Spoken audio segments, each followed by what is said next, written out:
오늘은 믿음의 증거 섬김이라는 제목으로 말씀을 드리겠습니다. 한번 따라해 볼까요? 믿음의 증거 섬김.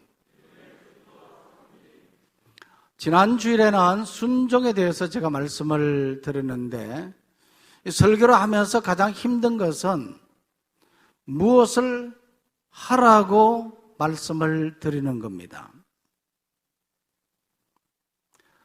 위로의 메시지, 축복의 메시지를 전하면 참 좋습니다. 그러나 신앙생활에서 행함은 바로 믿음의 증거입니다. 행함이 없는 믿음은 그 자체가 죽은 것이라. 행함을 보면 이 사람이 믿음의 사람인가 그렇지 않는가 하는 것을 증명할 수 있기 때문에, 그래서 말씀을 전할 때 순종하라, 섬기라 말씀을 드리는 겁니다. 오스트리아의 정신과 의사였던 알프레드 에들러 박사는 우울증 환자를 치료할 때 자주 이런 처방을 내렸다고 합니다. 매일 남을 기쁘게 하기 위해 무슨 일을 해야 할지 그것만 골똘히 생각하고 실천해 보십시오. 남을 기쁘게 하기 위해서 무엇을 해야 될지 매일 그것 골똘히 생각하고 그것을 한번 실천해 보라는 겁니다. 2주 동안만 그렇게 하면 그 병에서 깨끗이 치료받을 수 있습니다. 실제로 에들러 박사의 처방대로 행함으로 인해서 많은 분들이 우울증에서 고침을 받았다고 그럽니다.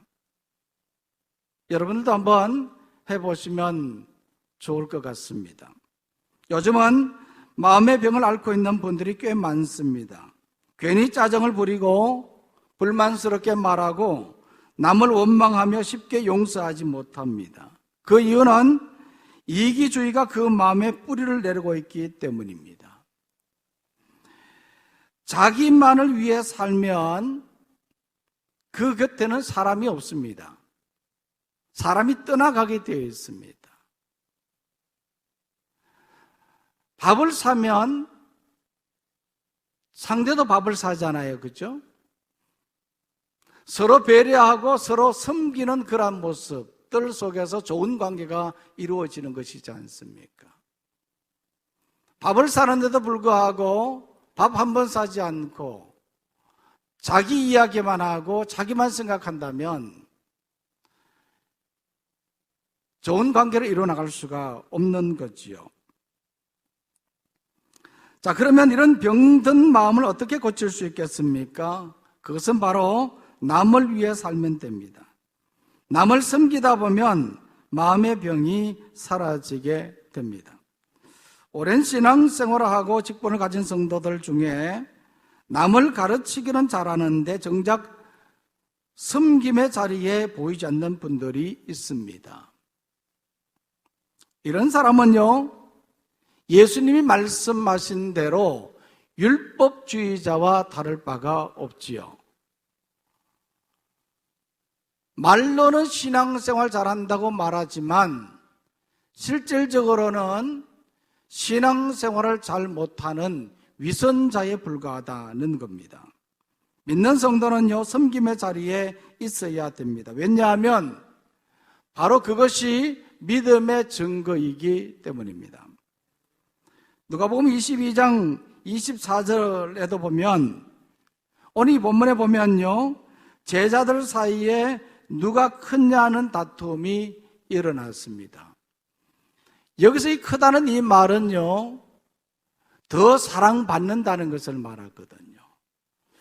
누가 예수님으로부터 더 많은 사랑을 받느냐 하는 그런 다툼이 일어났다는 겁니다. 이것은 이미 일어나지도 않는 그러한 일임에도 불구하고 장차 예수님께서 높은 자리에 이르면 누가 높은 자리에 오를 수 있을 것인가 하는 것에 대한 자리다툼이었습니다. 이때가 바로 이들은 제자가 된 지 3년쯤 되었을 때였습니다. 한두 해도 아니고 3년쯤 예수님과 함께 동고동락하며 예수님으로부터 제자 훈련을 받았는데 이들의 삶은, 이들의 인격은 조금도 변화되지 않았던 겁니다. 이것을 보면요, 사람이 변화된다고 하는 것은 정말 쉽지 않다는 것을 알 수 있는 겁니다. 섬김의 삶보다는 이 제자들은 오히려 높아지려고 했습니다. 그래서 예수님께서는 이런 제자들을 바라보면서 섬겨야 된다, 그것을 말씀을 하셨습니다. 섬겨야 된다. 그럼 왜 섬겨야 되느냐? 그 이유가 무엇입니까? 오늘 읽었던 이 말씀 25절 26절 말씀에 보면요, 예수님께서는 제자들이 섬겨야 되는 그 이유에 대해서 말씀을 하고 있습니다. 우리 다 같이 한번 읽어보겠습니다. 시작. 예수께서 이르시되 이방인의 임금들은 그들을 주관하며 그 집권자들은 은인이라 칭함을 받으나 너희는 그렇지 않을지니 너희 중에 큰 자는 젊은 자와 같고 다스리는 자는 섬기는 자와 같을지니라. 예수님께서는요, 자리 다툼을 하고 있는 이런 제자들을 바라보면서 이와 같이 말했습니다. 이방인의 임금들과 그 집권자들은 그들을 주관하며 은인이라 칭함을 받기 원하지만, 여기서 은인이라는 이 말은요, 이것은 선한 일에 힘쓰는 자라는 뜻입니다. 이 사람 참 괜찮은 사람이구나, 참 훌륭한 지도자라, 그렇게 인정받는 것을 말하는 거거든요. 그래서 이렇게 인정받기를 원하지만, 그러나 너희는 그렇지 않을지니, 너희는 그렇게 하면 안 된다는 겁니다. 이 세상의 임금들과 세상 주관자들은, 그들은 통치하고 억압함으로 말미암아서 인정받기 원하지만 너희들은 그렇게 하면 안 된다. 너희들은 오히려 낮은 자리에서 섬기는 자가 되어야 된다. 이것을 예수님께서 말씀을 하셨습니다. 또한 27절 말씀에 보면 예수님은요, 앉아서 먹는 자가 높고 서서 섬기는 자가 낮지만 나는 섬기는 자로 너희 중에 있다, 그렇게 말했습니다. 이것은 예수님께서 이 세상에 오신 목적입니다. 마가복음 10장 45절 말씀에 보면 예수님께서는 이 세상에 오신 목적에 대해서 말씀을 하고 있는데, 인자가 섬김을 받으려 함이 아니라 도리어 섬기려고 하고 자기 목숨을 많은 사람의 대속물로 주려고 이 세상에 오셨다고 말했습니다. 예수님께서 이 세상에 오신 목적은 섬기기 위함이었습니다. 자기 몸을 대속물로 주려 함이었다는 겁니다. 얼마든지 섬김을 받을 자격이 있는 그러한 분이시지만 예수님은 그렇게 하지 않으셨다는 거죠.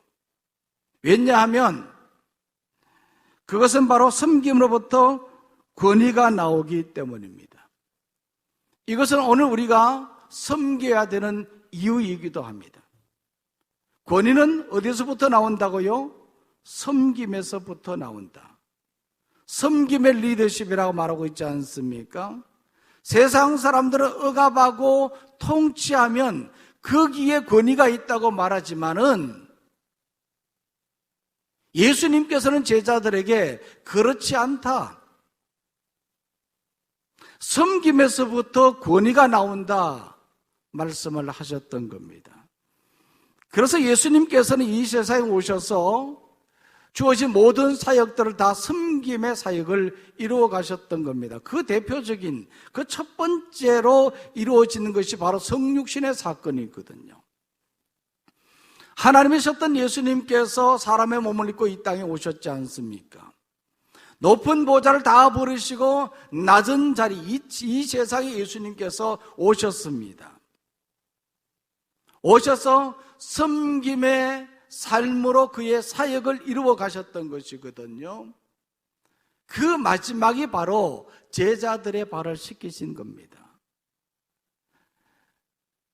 제자들의 발을 씻기는 것이 아니라 도리어 씻김을 받아야 할 분이신 예수님께서 친히 그들의 발을 씻김으로 인해서 섬김의 본을 보여주셨습니다.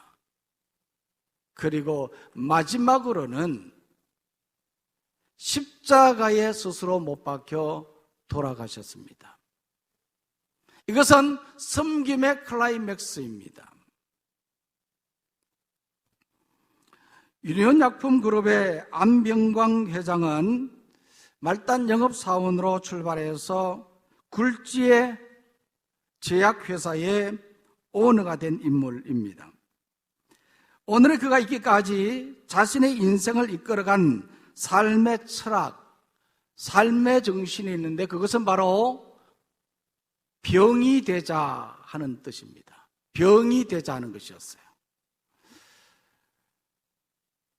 이 사회생활에 보면요, 갑을관계로 형성되어 있지 않습니까? 을에게 있어서는 갑은 두려운 존재이거든요. 그래서 을의 입장에서 보면 어떻게 하든 갑이 되겠다고 하는 생각으로 열심히 노력을 하는 거거든요. 그렇지만 이 안병광 회장은 자신은 무엇보다도 병의 자리에서 철저히 섬기는 일을 감당했던 겁니다.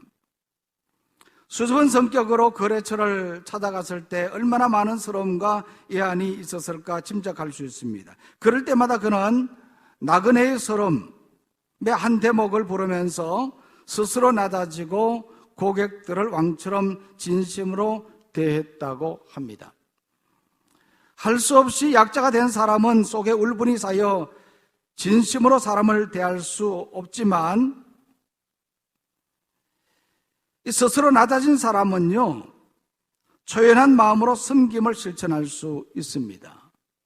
이 안병광 회장의 성공은 바로 이런 큰 섬김에서 나온 것입니다. 흔히 비즈니스 세계에서 성공하려면 고객이 감동하기까지 섬기라고 말합니다. 일시적인 서비스는 감동받기 힘든 거거든요. 그런데 예수님은요, 제대로 병이 되셨습니다. 스스로 병의 자리를 선택하셨습니다. 오늘날 교회 안에는 어떠합니까? 자기를 낮추고 섬기려는 자가 많지 않습니다. 어떤 직분을 맡았으면 목에 힘을 주고 자기를 과시하려는 우선꼴을 보게 됩니다. 이런 사람은 예수님을 아직 알지 못하는 사람입니다. 예수님은 섬김으로 권위를 인정받았습니다. 오늘 우리들도 마찬가지입니다. 진정한 권위는 섬김에서부터 나온다는 거죠. 이것이 바로 섬겨야 되는 이유입니다. 섬겨야 되는 이유가 바로 여기에서부터 권위가 나오기 때문입니다. 자, 그러면 어떻게 섬겨야 되겠느냐? 섬김의 기본 자세가 무엇이냐 하는 겁니다. 우리가 섬김의 이유를 알았으면 우리가 섬겨야 되는데 어떻게 섬길 거냐? 이것에 대해서는요, 베드로전서 4장 9절 10절 말씀에서 자세히 설명해 주고 있습니다. 어떻게 섬겨야 될 것인지 한번 읽어볼까요? 시작.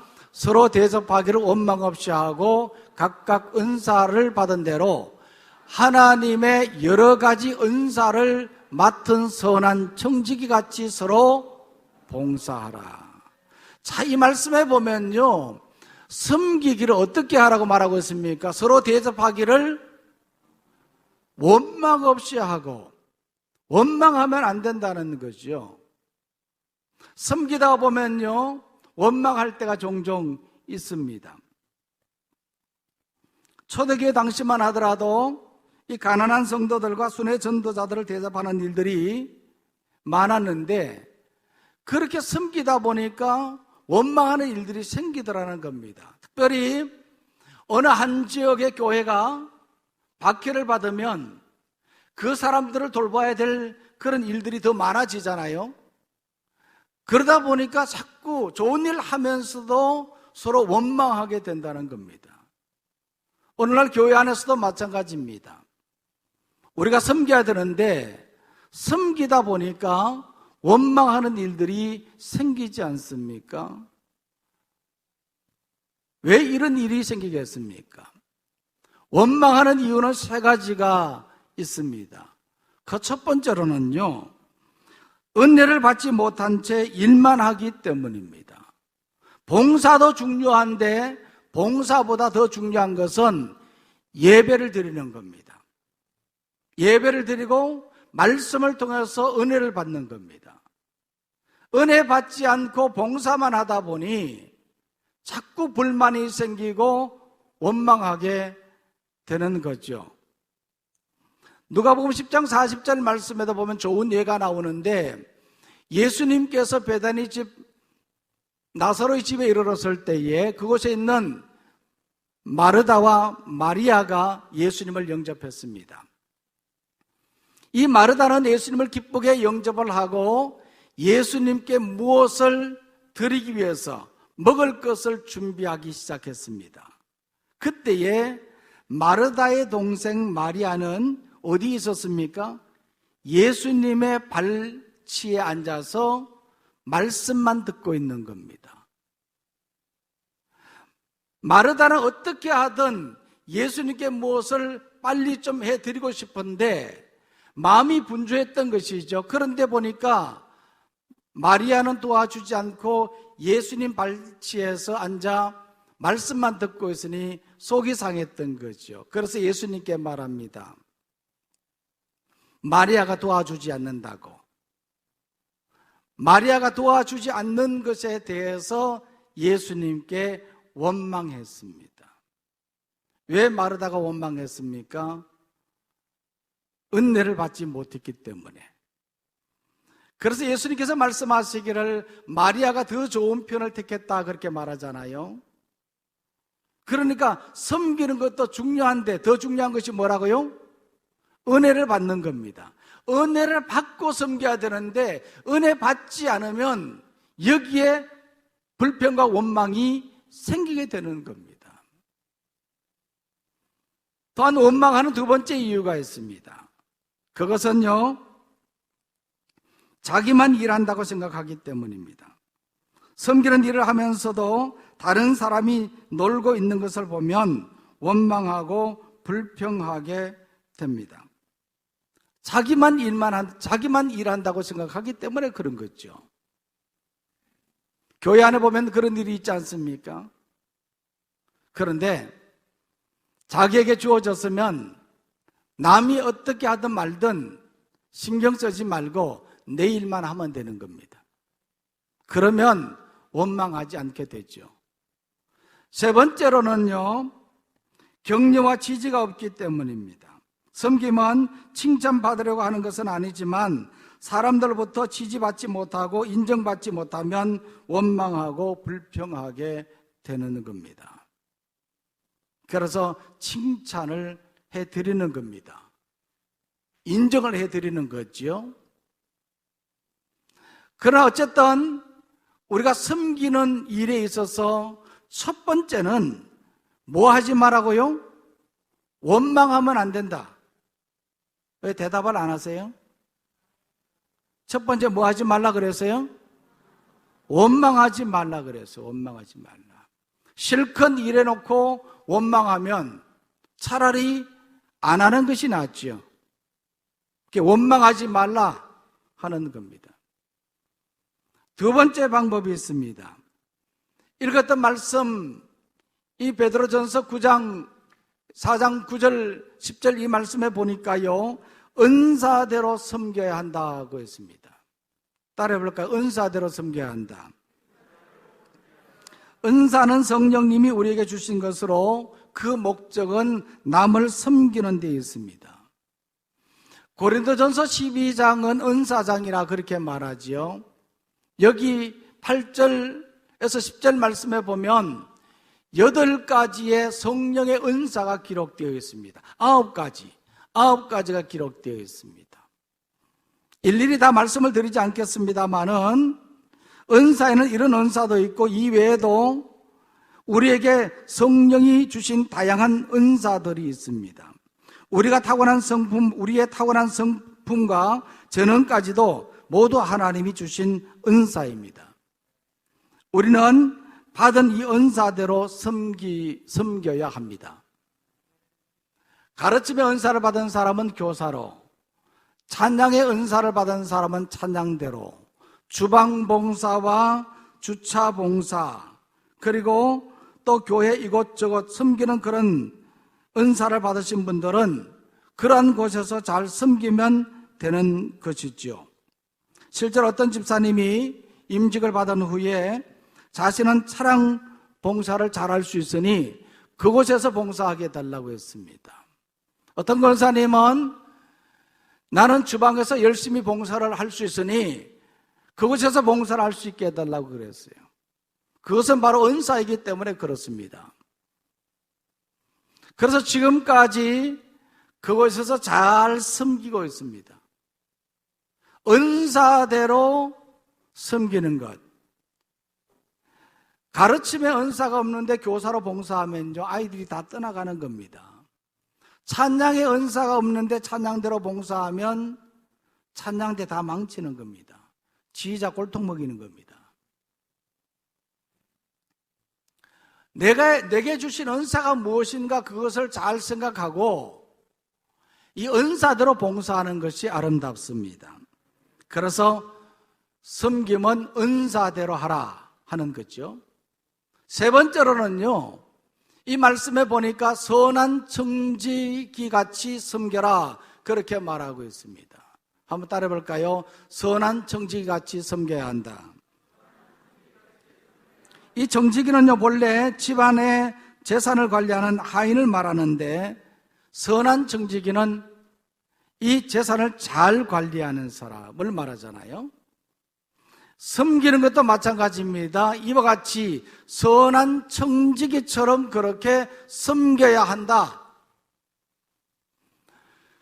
그래서 이 베드로전서 4장 11절 말씀에 보니까 이렇게 말하고 있습니다. 말할 때는 자기가 말하는 것처럼 말하지 말고 하나님이 말씀하시는 것처럼 그렇게 말하라.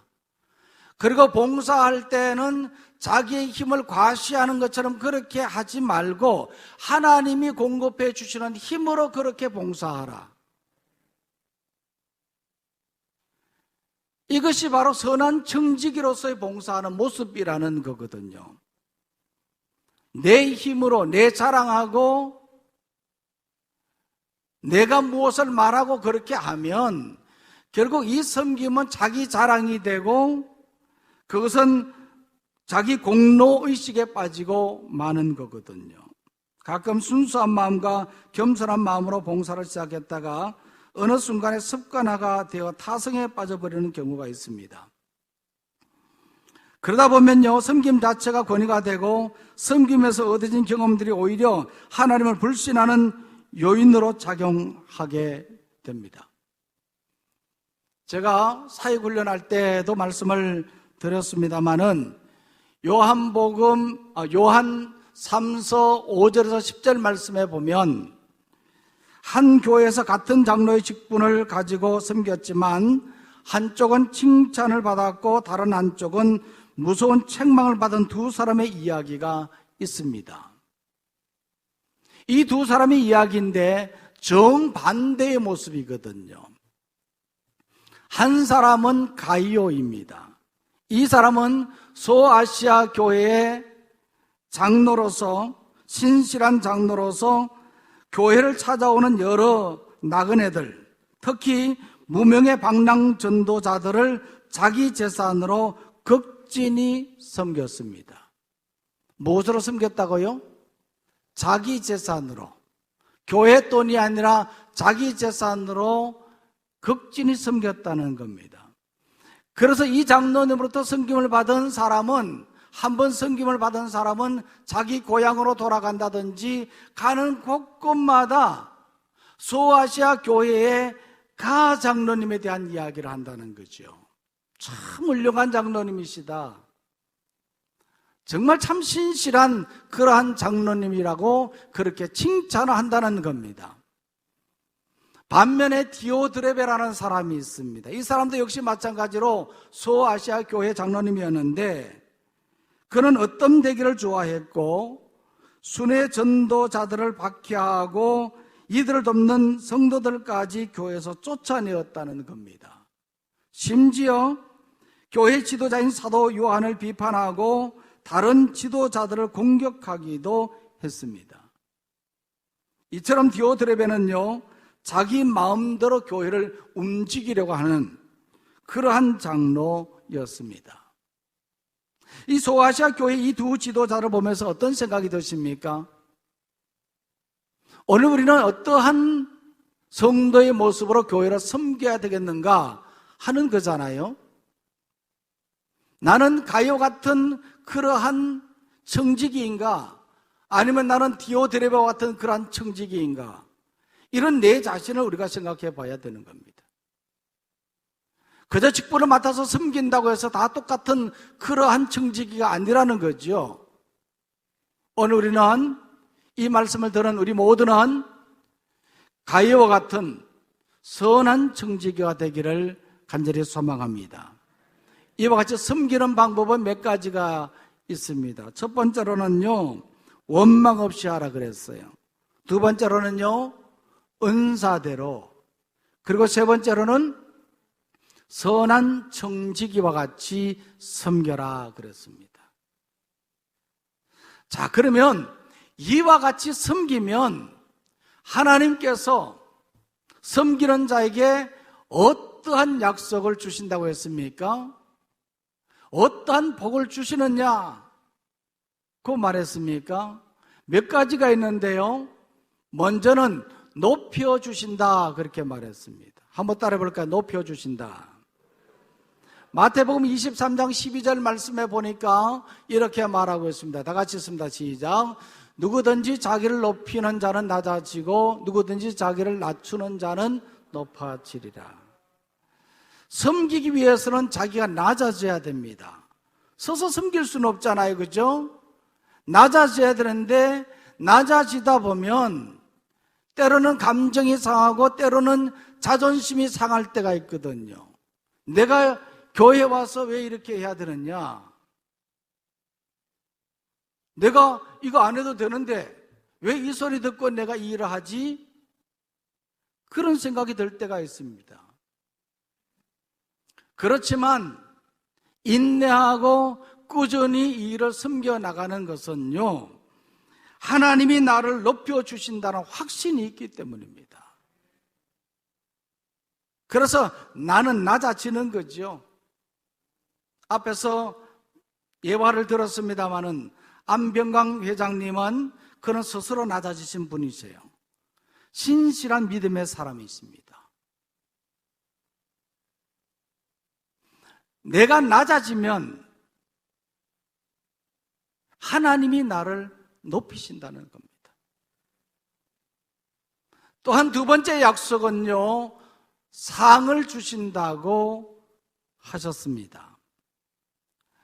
마태복음 10장 42절 말씀을 보십시오. 이 말씀에 보면 이렇게 말하고 있는데 다 같이 읽겠습니다. 시작.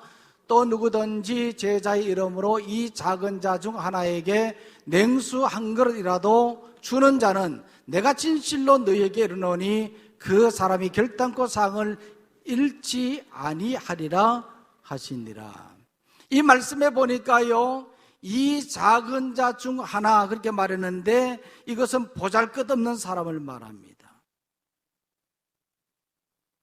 교회에 높은 직위를 가진 사람, 사회적으로 권력이 있고 돈 있는 그런 사람을 말하는 것이 아니라 정말 보잘것없는 그런 사람 하나, 여기서 냉수 한 그릇이라고 말하는 것도 마찬가지로 보잘것없는 것입니다. 보잘것없는 사람에게 아무것도 아닌 별 볼 일 없는 보잘것없는 그런 것 하나를 섬기더라도 예수님께서는 말씀하셨습니다. 내가 진실로 너희에게 이르노니 그 사람이 결단코 상을 잃지 아니하리라.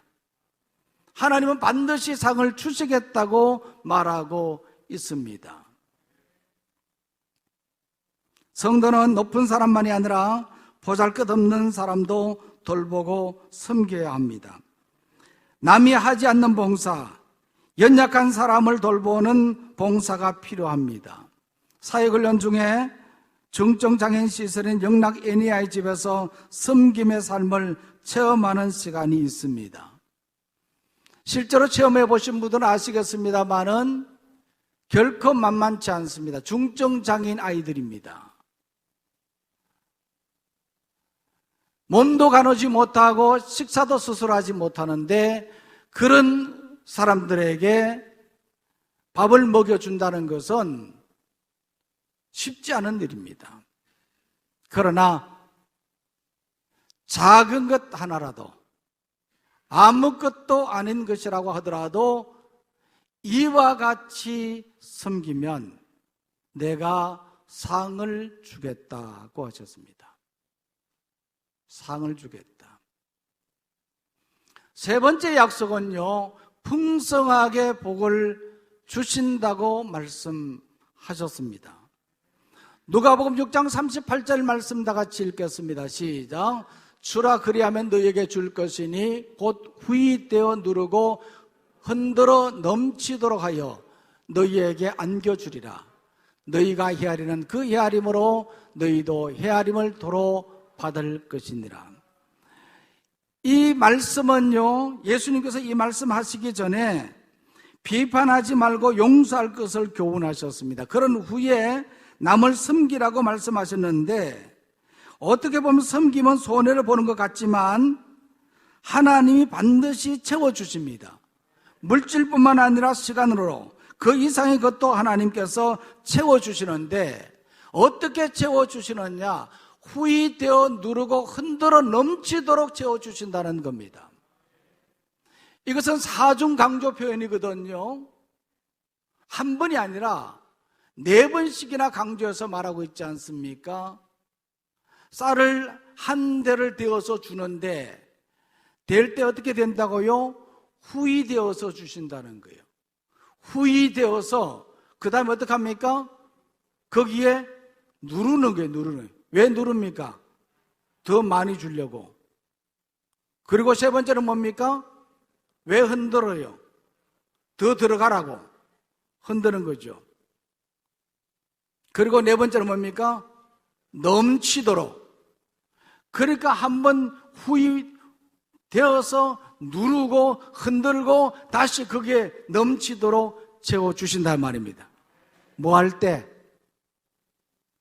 섬길 때. 지금까지 이야기했는데 다 놓쳐버리면 어떡해요?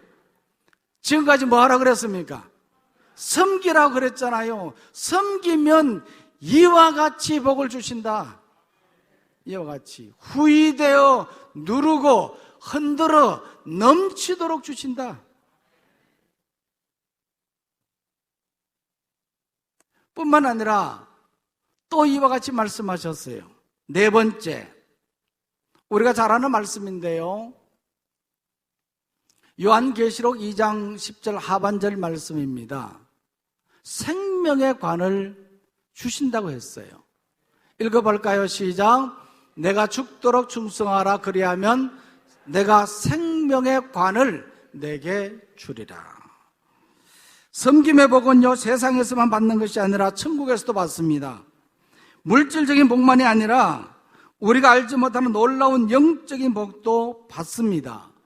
생명의 관을 내게 주리라. 어떤 자에게요? 섬기는 자에게 이와 같은 복을 주시겠다. 왜냐하면 섬긴다고 하는 것은 바로 믿음의 증거입니다. 무엇이 믿음이냐? 이 사람 믿음 있는지 없는지 어떻게 알 수 있어요? 지난 시간에는 말씀에 순종하는 것을 보면 알 수 있다. 오늘은 어떻게 해요? 섬기는 것을 보면 알 수 있다. 저도 이 말씀 준비하면서 제 자신을 곰곰이 생각해 봤습니다. 섬기고 있는가? 밥을 먹을 때 숟가락을 먼저 내가 넣는가? 나와주기를 기다리고 있는가? 생각해 봤어요. 아무것도 아니지만 잘 섬기는 사람은 먼저 다 섬기거든요. 섬기는 자가 복을 받습니다. 섬김은 신앙생활의 발걸음입니다. 성도들이 나가야 할 그러한 길이라는 거죠. 믿음의 증거이기도 하고 우리는 이와 같은 모습으로 우리가 삶을 살아가야 된다.